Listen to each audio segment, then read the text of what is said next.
हम लोग आज बच्चों 12th क्लास का आज पहली कविता, जो पहली कविता है उसका नाम है कड़बक, जिसके राइटर है मलिक मोहम्मद जायसी। आज हम हिंदी पढ़ाते हैं, ठीक है।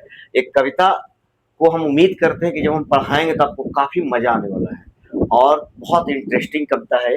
बहुत ही कविता बहुत है 12th क्लास में 12-13 को है, लेकिन हमको ये बहुत अच्छी कविता लगता है। तो आप मेरे साथ एक कविता को समझिएगा। उम्मीद करते हैं कि आपको बहुत ही अच्छी लगेगी कविता और कोशिश करें कि आपको पूरी तरह से समझ में आ जाए और जो बताएंगे आपको एग्जाम में एक भी छूटने वाला भी नहीं है। तो आप लोग मेरे साथ इस कविता को समझिए, सुनिए और आनंद लीजिए। बहुत ही हिंदी लिटरेचर है, भाषा पढ़ने में काफी मजा आता है। तो आज हम लोग क्या किए कि थोड़ा मैथ से हटकर थोड़ा हिंदी का मजा लेते हैं। आइए देखिए। तो पहले हम बताना चाहते हैं आपको कि एक कड़बक जो चैप्टर है, इसके जो राइटर हैं, लेखक जो है मलिक मोहम्मद जायसी है, ठीक है। ये 12th क्लास की पहली कविता है, पहली कविता है। तो मलिक मोहम्मद जायसी लिखे हैं कड़बक। कड़बक चैप्टर का नाम है और इसके राइटर है मलिक मोहम्मद जायसी। थोड़ा मलिक मोहम्मद जायसी के बारे में थोड़ा हम लोग जान लेते हैं। इनका जन्म हुआ था, मलिक मोहम्मद जायसी का जो जन्म हुआ था वो 1492 ईस्वी में हुआ था, लेकिन अनुमानतः ऐसा अनुमान लगाया गया है कि 1492 ईस्वी में जन्म हुआ है। कोई फैक्ट जानकारी नहीं है, अनुमान के तहत बताई गई है। इनकी जो निधन हो गया था वो 1548 ईस्वी में इनकी निधन हो गया था। मृत्यु दिवस जो इनका है वो 1548 में, ठीक है। इनका जो निवास स्थान है, कहाँ के रहने वाले थे, तो जायस नामक जगह है। कब्र अमेठी, जायस कब्र अमेठी कहाँ पड़ता है, तो उत्तर प्रदेश में पड़ता है।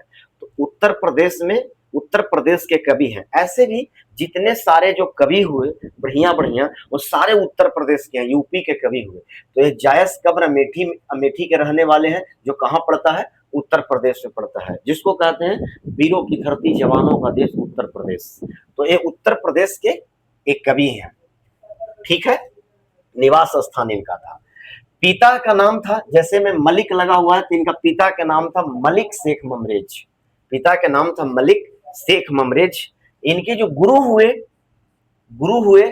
वो सूफी संत शेख मोहिदी जो मोहिदी जी गुरु हुए, और एक सैयद अशरफ जहांगीर हुए। इनके गुरु कौन हुए, सूफी संत शेख मोहिदी हुए और सैयद अशरफ जहांगीर हुए। वृत्ति के मतलब होता है पेशा। गुरु जान गए, गुरु इनके थे। वृत्ति मतलब पेशा माने क्या करते थे, इनकी क्या कैसी पेशा था। तो आरंभ में, शुरुआत में किसानी करते थे। शुरुआत में क्या करते थे बच्चों, किसानी करते थे। बाद में ये फकीरी में जीवन गुजरा और बचपन में ही अनाथ हो गए थे। अनाथ मतलब बचपन में ही इनके माता पिता चल बसे थे, ठीक है। शुरुआत में किसानी भी किए, फकीरी रहे, फकीरी में जीवन गुजरा, बचपन में ही अनाथ हो गए और साधुओं फकीरों के साथ भटकते हुए बचपन बीता। बहुत ही बचपन इनका कष्टदायक बीता। देख रहे हैं ना, ऐसे पढ़ने से समझ में आता है कि इनकी बचपन कितनी कष्टदायक बीता। व्यक्तित्व, कैसा व्यक्तित्व था इनका, व्यक्तित्व कैसा था इनका, तो व्यक्तित्व जो था वो व्यक्तित्व माने इनका स्वभाव, अपना व्यक्तित्व कैसा था इनका, तो चेचक के कारण रूपहीन देखने में लगते थे। कैसे थे, चेचक के कारण इनके शरीर में, चेहरे पर चेचक का दाग था, और चेचक के दाग के कारण कैसा लगते थे देखने में, रूपहीन।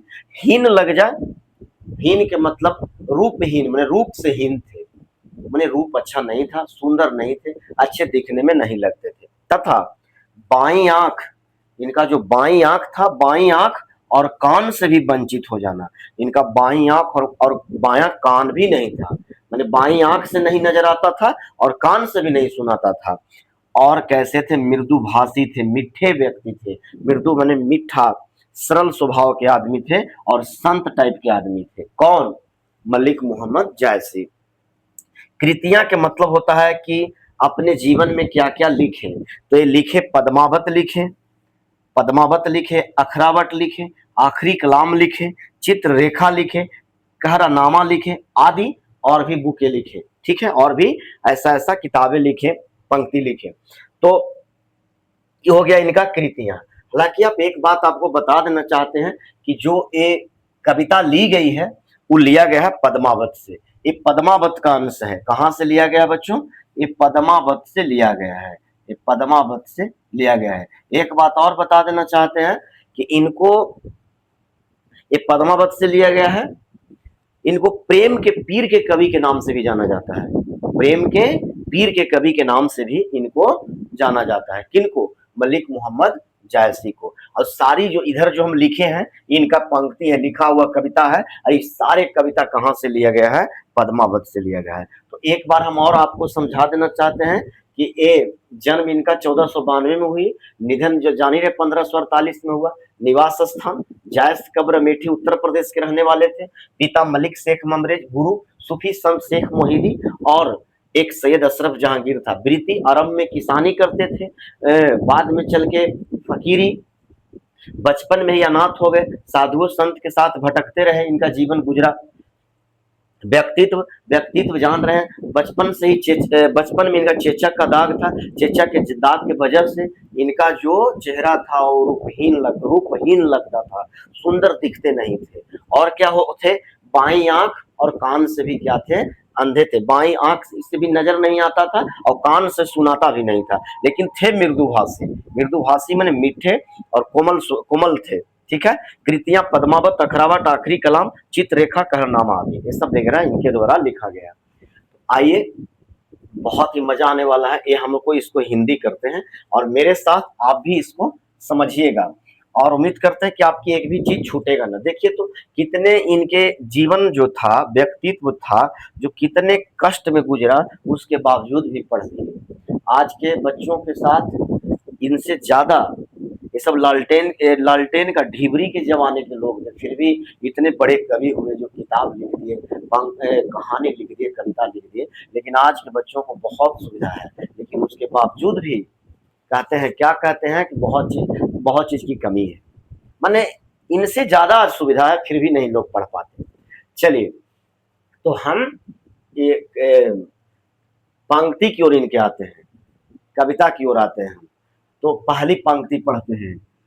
कहता है, एक नैन कवि मोहम्मद गुनी, एक नैन कवि मोहम्मद गुनी, सोई बिमोह जेई कवि सुनी।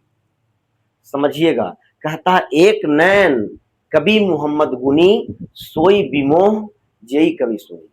बहुत बढ़िया पंक्ति है।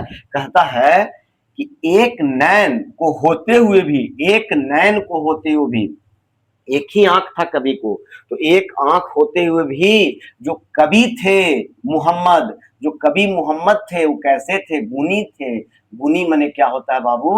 गुनी मने गुणवान होता है। तो एक आंख होते हुए भी कवि कैसे थे? गुणवान थे। ठीक है। और सोई विमोह जई कवि सुनी। विमोह मने होता है मोह माया। क्या होता है? मोह माया। और जो भी, और सोई मने जो, पढ़िएगा, जो भी इन इन कवि के कविता को सुनता है वो मोह माया में पड़ जाता है। जो भी इन कवि के कविता को सुनता है वो क्या हो जाता है? मोह माया में पड़ जाता है। एक बार फिर से, एक आंख होते हुए भी कवि मोहम्मद जो है गुणवान है, और जो भी इनके कविता को सुनता है, पढ़ता है, वो मोह माया में पड़ जाता है। एक बार मोह माया में पड़ जाता है। ठीक है। उम्मीद करते हैं कि आपकी पहली पंक्ति समझ में आई होगी। चलिए अगली लाइन। चांद जैस जग बीधी अवतारा, दिन कलंक किन्ह उजियारा। कहता है कि चांद जैस जग बीधी अवतारा, दिन कलंक किन्ह उजियारा। माने कहता है कि चांद जिस प्रकार से, चांद जो है जिस प्रकार से, जग मने होता है संसार, इस संसार में, विधि मने भगवान, चांद को जिस प्रकार से इस संसार में अवतार लिया है, चांद अवतार लिया है, उसके बाद चांद क्या करता है? चांद जो है अवतार लिया है, लेकिन लोग क्या कहता है? उस चांद में कलंक है। कलंक क्या है? चांद में धब्बा है, दाग है। लेकिन कहता है कि जिस प्रकार से चांद अवतार लिया है, लेकिन चांद में धब्बा होते हुए भी वो चांद क्या करता है? हम लोग को प्रकाशित करता है। चांद में धब्बा होते हुए, चांद में दाग होते हुए, चांद हम लोग को क्या करता है? प्रकाशित करता है। इसको ऐसे और भी समझ सकते हैं कि जिस प्रकार से चांद में धब्बा होते हुए, दाग होते हुए चांद हम लोग को प्रकाशित कर रहा है, प्रकाशित करती है, ठीक उसी प्रकार से कभी भी एक आंख से अंधे हैं, एक कान से नहीं सुनाता, एक आंख से अंधे हैं, वो होते हुए भी अपने कविता के माध्यम से, अपनी कविताओं के माध्यम से हम लोग को क्या कर रहे हैं, प्रकाशित कर रहे हैं। समझ रहे हैं? जिस प्रकार से चांद में कलंक होते हुए भी हम लोग उजियारा कर रहा है, प्रकाशित कर रहा है, ठीक उसी प्रकार से चांद के जैसन इस धरती पर कवि को भी उतारा गया है। फिर से समझिएगा, जिस प्रकार से चांद को उतारा गया उसी प्रकार से चांद जैसन इस संसार में भगवान उतारे हैं। किसको? कवि मलिक मोहम्मद जायसी को। और एक एक आंख से और एक कान से,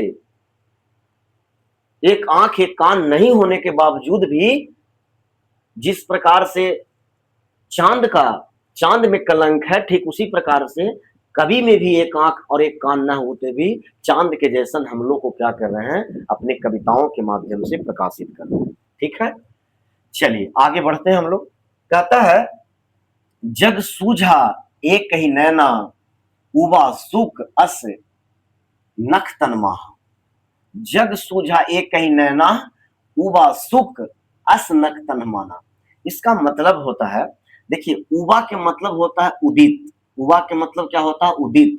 सुख मतलब होता है शुक्र, शुक्र एक ग्रह है।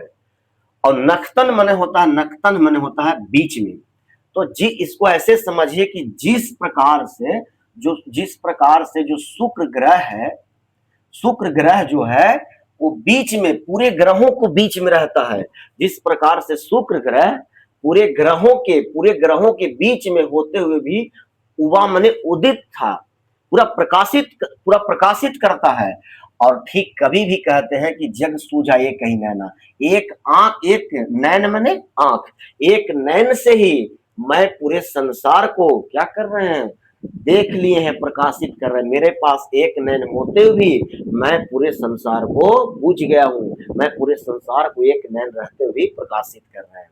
ठीक उसी प्रकार शुक्र जो है, जिस प्रकार से शुक्र जो है पूरे ग्रहों के बीच में उदित है, प्रकाशित करता है, उसी प्रकार से मैं भी एक आंख रहते हुए भी इस धरती को क्या करते हूं, मैं अपने कविताओं के माध्यम से प्रकाशित कर रहा हूं। ठीक है बच्चों, आगे वाली लाइन चलते हैं हम। कहता है, जौ लही अम्ब ही डाभ न होई। देखिए, अम्ब ही मने होता है आम, और डाभ मने होता है क्या? डाभ मने होता है मंजर। जो मंजर होता है ना, देहात में जो मोजर बोलते हैं, मंजर, वही। तो इसका मतलब है कि जब तक जौ लही अम्ब ही, जब तक आम में मंजर नहीं लगती, मंजर नहीं होगा, तब तक तौ लही सुगंध बसाई न सोई, तब तक वो आम सुगंधित और मीठा नहीं हो पाता है। जब तक आम में मंजर नहीं लगेगा तब तक वो आम सुगंधित और मीठा नहीं होगा। भाई, जब तक आम में मंजर नहीं लगेगा तब तक तो वो सुगंधित नहीं होगा। कवि का कहना है कि जौ लही अम्ब ही डाभ नोई, जब तक आम में डाभ नहीं लगेगा, मंजर नहीं होगा, तब तक वो जो आम है वो सुगंधित नहीं होगा। बसाई, पूरा उस जिस आम के बगीचा में आप जाइएगा, जब मंजर लग जाती है तो आम के मंजर से धम धम धम धम बगीचा करते रहता है। तो जब तक वो आम में मंजर नहीं लगेगा तब तक वो सुगंधित नहीं होगा, तब तक वो मीठा नहीं होगा। चलिए अगली लाइन की ओर हम लोग बढ़ते हैं। कहता है कि किन समुद्र पानी जो खारा, तो अति भयउ असूझ पारा। कहा गया है कि जो समुद्र का जो पानी होता है वो कैसा होता है बच्चों? खारा होता है। समुद्र का पानी कोई काम की न रहता, खारा होता है। लेकिन उसके बाद भी वो समुद्र कैसा होता है? अति भयउ असूझ पारा। उसको हम लोग देख नहीं पाते। समुद्र इतनी बड़ी होती है कि देखिएगा तो उसका ओर और छोर पता नहीं चलता है। तो समुद्र का पानी खारा जरूर है, लेकिन वह सूझ, जहां तक नजर जाएगी हम लोग को वहां तक लोकती है। असूझ होता और वह पार होता, परम्पार होता, जिसको हम देख नहीं पाते। ठीक उसी प्रकार से जिस प्रकार समुद्र का पानी खारा तो है लेकिन असूझ पारा है, ठीक उसी प्रकार से कवि का एक आंख नहीं है, एक कान नहीं है, फिर भी कवि क्या करते? अपने कविताओं के माध्यम से इस संसार को, इस धरती को प्रकाशित कर रहे हैं। समझ रहे हैं बात? कभी अपनी तुलना किससे करते हैं? समुद्र से कर रहे हैं कि समुद्र, भले समुद्र में भी तो एक कमियां है कि उसका पानी खरा है, जिस प्रकार से मेरे में कमियां हैं तो समुद्र में भी कमियां हैं। तो समुद्र में कमियां होते हुए भी समुद्र सूझ पा रहा है, ठीक उसी प्रकार से मेरे में भी कमियां हैं, लेकिन फिर भी मैं अपनी कविताओं के माध्यम से पूरी इस धरती को, पूरे इस संसार को क्या कर रहा हूँ? प्रकाशित कर रहा हूँ। ठीक है, चलिए आगे। जौ सुमेरु तिरसुल विनाशा, अगली लाइन कहता है कि जौ सुमेरु तिरसुल विनाशा। सुमेरु एक पर्वत है और त्रिशूल जो शंकर भगवान का है, जब तक सुमेरु पर्वत पर त्रिशूल नहीं चलाया गया, जब तक जौ सुमेरु त्रिशूल विनाशा, जब तक शंकर भगवान के त्रिशूल से इस सुमेरु पर्वत को विनाश नहीं किया गया, भा कंचन गिरी लाग आकाशा, तब तक वो जो सुमेरु पर्वत है वो कंचन के मतलब होता है सोना, तब तक ये पर्वत जो है कंचन का नहीं हो पाया, कंचन जैसा नहीं हुआ, सोने जैसा नहीं हुआ। यानी वो सुमेरु पर्वत पर शंकर भगवान के जब त्रिशूल चला तो त्रिशूल के विनाश से वो जो सुमेरु पर्वत है वो किसका हो गया? सोने जैसा हो गया। समझ गया? चलिए आगे देखिए क्या कहता है। कहता है जौ लही घटी कलंक न पारा, कांच होई नहीं कंचन कारा। देखिए जौ घड़ी, ई घड़ी है, र है, घड़ी मन होता है घड़ा, घड़ी मन होता है घड़ा। तो जब तक जौ लही घड़ी कलंक न पारा, जब तक सोने के, सोना को ई घड़ा का, ई घड़ा, घड़ी मतलब घड़ा, जब तक सोने को उस घड़ा में गलाया नहीं जाता, तब तक कहता है कि जब तक इस सोना को इस घड़ा में गलाया नहीं जाता, सोना को उस घड़ा में जब तक गलाइएगा नहीं, कांच होई नहीं, कांच होई नहीं कंचन करा, तब तक वो आभूषण नहीं बन सकता, तब तक वो सोना नहीं बन सकता, क्या रहेगा? कांच ही रह जाएगा। कहता है कि जब तक घड़ा में सोना को गलाया नहीं जाता तब तक वो कंचन नहीं हो पाएगा, वो क्या हो जाएगा? कांच ही रह जाता है। तो सोने को क्या करते हैं हम लोग? उसको गलाया जाता है, गलाने के बाद वो क्या होता है? आभूषण बनता है, उस सुंदर दिखता है। ठीक है, आगे देखिए क्या कहता है अगली लाइन। कहता है एक नैन जस दर्पण, एक नैन है लेकिन किसके जैसा है? दर्पण जैसा है।